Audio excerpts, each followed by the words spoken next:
Hi, friends, hello everyone. Today, I mainly come to answer some questions raised by fans.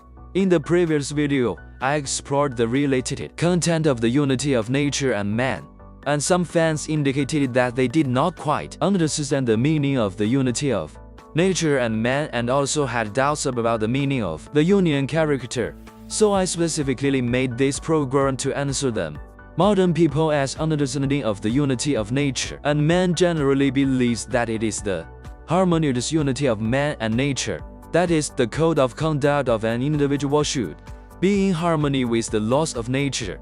However, I think that this view has a cognitive bias. The slogan called nature here mostly refers to the changes on the earth, and it is quite different from the meaning that the slogan called heaven wants to express. There are also those who believe that the unity of nature and man refers to the interaction and relationship between man and heaven. The main basis for this view comes from Lao. Tao, as mention of the way of Tao follows nature in Tao Te Ching, which roughly means that the code of conduct of people should conform to the Tao and to nature. The slogan called Tao is to grasp and conform to the laws of nature. For example, people as understanding of nature, seeing that the day will soon dawn, feels that one should get up early, and when night falls, one should go to bed early. This kind of statement seems quite reasonable and is beneficial to physical and mental health. But in fact, this kind of cognition is not accurate.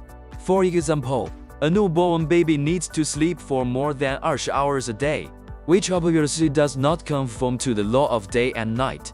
Therefore, the various cognitions that people usually have for the heaven and earth or the pursuit of the Tao in daily life seem to make sense. But after careful consideration, it will be found that there are many doubts and flaws in it. There is also the unity of nature and man proposed by the Confucian school, which emphasizes the sincerity of the Tao of heaven and the sincerity of the human way, meaning that integrity and innocence are regarded as the nature of heaven, and people should also conform to this virtue. Thus, there are the guiding ideologies of benevolence, love, ritual, wisdom, and faith. However, is this theory really reasonable? Where does the slogan called heaven have any nature? This is just a concept imposed by humans. In fact, in most cases, people's understanding of the meaning of the unity of nature and man has some errors, thinking that union is a kind of relationship of adaptation, harmony, coexistence, and coexistence. In fact, the unity of nature and man originally originated from Zi Huanzi as on the equality of all things. It is recognized that heaven and earth and I coexist, and all things and I are one. The union here refers to the level of a kind of cognitive realm, and the true meaning of the unity of nature and man is that Zi Huanzi expresses a kind of height of the realm of saints' cognition of the world. It is believed that there is no difference between man and heaven and all things. Maybe it still doesn't seem very clear here. Let me give an example to illustrate. For example, by showing a person and a table and chair to people, what do people think is the difference? People may think that there are many differences. For example, people and things are different in image and structure, and people have thoughts, while the table has no thoughts. But Zi Huanzi believes that essentially, there is no difference between people and things. For example, explained by modern science, when they are magnified 10,000 times under a microscope, they are essentially composed of atoms.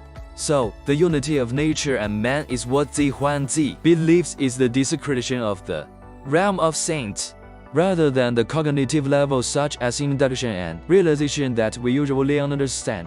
Some people may think that this kind of cognitive concept, we modern people also have this kind of realization.